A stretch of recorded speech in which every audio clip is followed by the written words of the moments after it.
Hello there and welcome back to another review. So today we're going to be looking at Steven Spielberg's Duel, made all the way back in 1971. And I don't think I've even reviewed many or any Spielberg movies on this channel, so I thought we'd have a look at this hugely entertaining cult classic of like a salesman played by Dennis Weaver, who is chased and even stalked, if you will, by this giant truck. I think this was like Spielberg's second ever full-length movie. It might have even been his first full-length movie, and when you watch it again, it's amazing how evident his style and directing capabilities and skill were very much already more than in play here, even like I say as early on as this movie. Now, although the film you could say is an action road rage thriller, it really does play on fear, this movie. Like for example, we never ever see the truck driver, and it's that old age thing of sometimes what we don't know, what we don't see is sometimes, usually, always a lot more. Sometimes, usually, always. Does that even make sense? It probably doesn't. But what I'm trying to say is sometimes the things you don't see are what is actually more frightening. Now, what is weird is as like with Dennis Weaver, like he's scared crapless because, you know, this truck. It's actually the truck, in a way, that becomes the antagonist. Not the driver, it's the truck itself that actually has personality, and the truck is the antagonist of the movie. Like, it's really weird to say, but when you see this truck, the way it looks and the close-ups, and it really, like I say, does convey a personality. Like, it roars past, and this thing is loud. Like, it is monstrously loud. And I always felt like I say, it's a really clever movie. Like the fact Spielberg keeps the film's momentum going for so long, it draws you right in, because the whole time you want answers. You want to know, who is this guy? Why is he hassling this guy? Like, you know, is he a serial killer? I think that is sort of implied, sort of when you look into sort of the aspects of Duel, if you watch it again. Like I think the idea was like the driver has a number of different like license plates and things like that, implying that he's sort of harassed and killed people before. So basically he's just a psychopath. I think that's what we're led to believe anyway, or he's a mass murderer or something like that. But anyway, the fear of the unknown and that we don't see this driver, and it is just the truck, and you want answers. You want to know why this guy's doing this, and like I say, it really does evoke and play on that sense of fear. And also as well with this movie, there's not an awful lot of dialogue throughout, and it's very much, like I say, the scenery, the visuals, and above all else, the awesome audio that do most of the work here.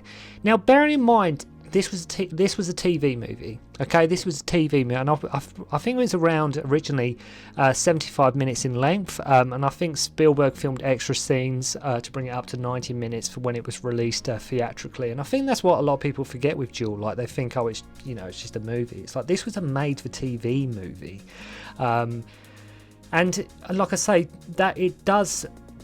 How well the film is and how well the film does on so many levels. Bearing in mind, like I mentioned, with very little to know, there is dialogue in the movie, but not a hell of a lot.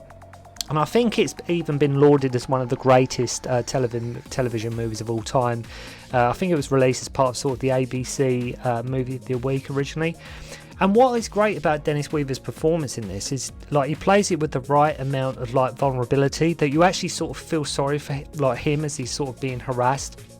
And as the film goes on, he gets more and more paranoid and wants to get to the bottom of why the hell this is happening to him. And you're very much on his side. But he starts off as like overall this weak kind of guy. Like this is the last guy you would ever imagine would get into like a fist fight or sort of, you know, sort of stand up for himself kind of thing. So the fact like this driver is picking on him, you start to, like I say, you start to really sort of feel sorry for the guy, and you really want him to get justice, and you know, with why this is happening to him. But it's a very clever movie. It's a very clever movie. In that Spielberg, as I say, bearing in mind it is just basically this truck and this car. It's amazing what Spielberg does and how much he is actually able to squeeze out of that simple premise. And it's that thing of sometimes you don't need the most complicated story in the world. You don't need the most convoluted plot in the world. But in the hands of the right director, with the hands of the right sort of cinematographer and the right editing, you can come up with something that is visually and sort of like visually entertaining, and also as well emotionally sometimes, like with this, in the case of this movie, a bit unsettling. So the movie opens in silence with the camera on the bumper of a car as it drives around, and it's great. It's sort of low-key way to start the movie. I think this may have been one of the extra scenes that Spielberg filmed when it was released theatrically, like sort of the opening of the movie. And it's worth noting as well, if you do have this on Blu-ray or you're thinking of buying it on Blu-ray, it looks amazing. It really does look good on Blu-ray, the Blu-ray release. So all is going well. Then our protagonist, David Mann, his name, Weaver's character, comes across this truck that is driving in front of him. And I love the shot where Spielberg sort of pans around the truck to the front, so you can see basically just how big and menacing this thing is. Like, it's something out of like Mad Max Fury Road, right? This thing is absolutely, as I say, it's loud, but make no mistake, the audio mix in this film is incredible. This is the kind of, like I say, get your sound system going, get your subwoofer cranked up, and honestly, Duel is it's really good with the engine noises and everything. It's just incredible, and like I say, awesome audio mix. So Mann sort of overtakes the truck and then the truck sort of overtakes him, and again, no dialogue, and sort of us as an audience, all we've really got here at this point in terms of like sort of conversation or anything like that is the car radio. So he pulls into this gas station and the truck sort of pulls in alongside him, and we only see at this point, as I say, you don't really see the driver throughout the movie. We only see sort of the guy's boots here. There's some odd shots of like his arm sort of resting sort of on the car door, on the truck door and things like that, but we sort of see the guy's boots here. Now things get serious when back on the road and the truck is driving in front of him and sort of waves him past, okay? Sort of waves Mann past, like, you know, it's clear if you want to overtake. And, you know, he's like, okay, finally, you know, a bit of sense. Only bit for Mann to be confronted with a car sort of coming in the opposite direction. It's like, okay, this guy is unhinged, right? This guy's out to get me. And, you know, going back to Spielberg's direction, what is incredible is just how many angles he does, in fact, get out of just basically just two vehicles driving along the road. Like, there's so many different angles and shots that, alright, it does, after a while, the premise does sort of wear off. After a while, you've sort of had enough. But throughout, I would say by and large, in terms of the angles and the way it's shot, I think Spielberg keeps it going at a very, very brisk pace. When, like I mentioned, at the bottom, like the core of the movie, it's just basically a truck and a car on the road, right? Just to say, just the camera angles he used, they just, like I say, it's just so many. So Mann manages to actually overtake, and now the truck is like super pissed, right? And he's right up close and riding his tail bumper, and because there's like no music here, it just makes the whole scene so much more menacing. Like, if there had been music here, I think it probably might have sucked you out at the moment, but because there is no music, it's like that's how it would be if you were driving the car. Wouldn't necessarily have the radio on. It would be just the sound of that monstrous engine behind you, scaring you, riding your tail bumper and everything, and it would be incredibly frightening. Like I say, that element of fear is very much what Spielberg channels here. So sort of Mann crashes off the road and walks into this diner totally confused, and he's in shock at this point and convinced that the truck driver is trying to kill him, and he is right. And he has like a monologue in his head, which we, the audience, hears. I guess it's a sort of a way to bring us into sort of what he is feeling and his mental state, because he doesn't really have conversations as such in the movie. He does talk to himself in his head quite a bit. And in this scene with the diner, he's trying to sort of identify, like, what is going on. But also he suspects like the driver is in there because he sees the truck outside.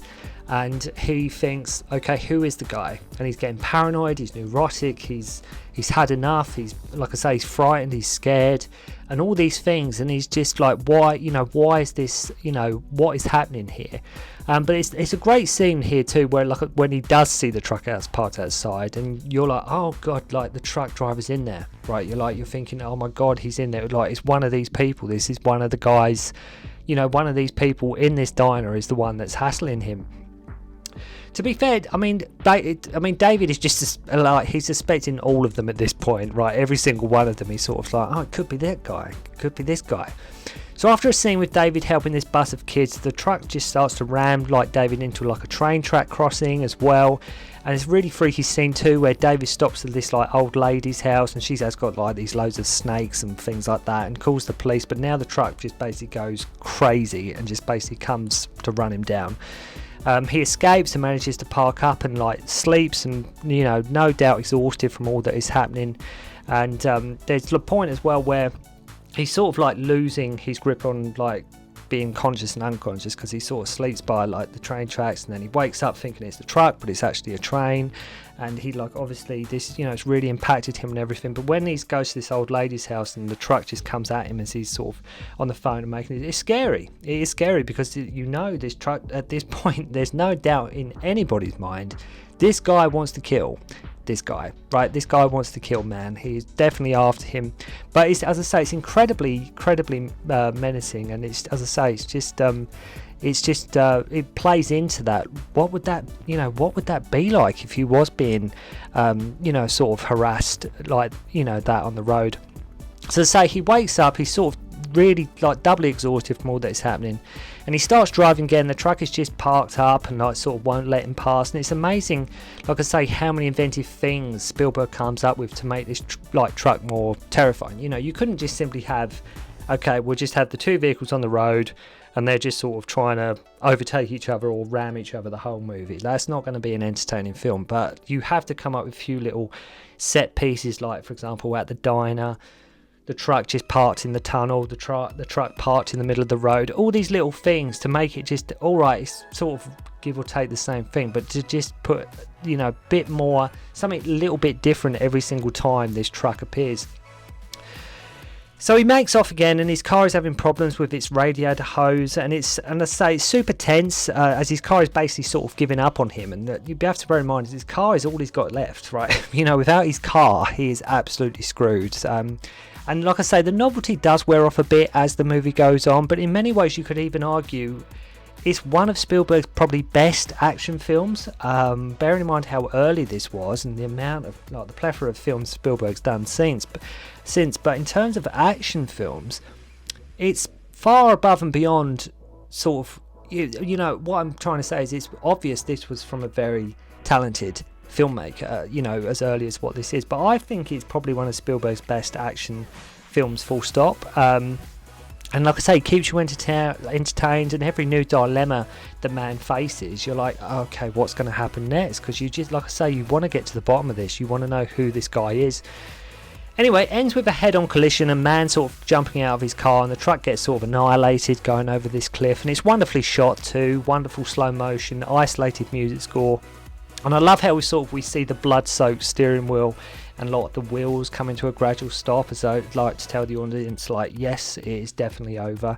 And in a way, I think if they'd have revealed who the truck driver was, I don't think that Duel would have had the same effect. I think keeping that air of mystery, that we have no idea who this guy is, I think that's what makes Duel work, because it's that, the unknown, like I said at the start of the review. But make no mistake, I've sort of really, sped through the film there, but make no mistake, it's a fantastic movie.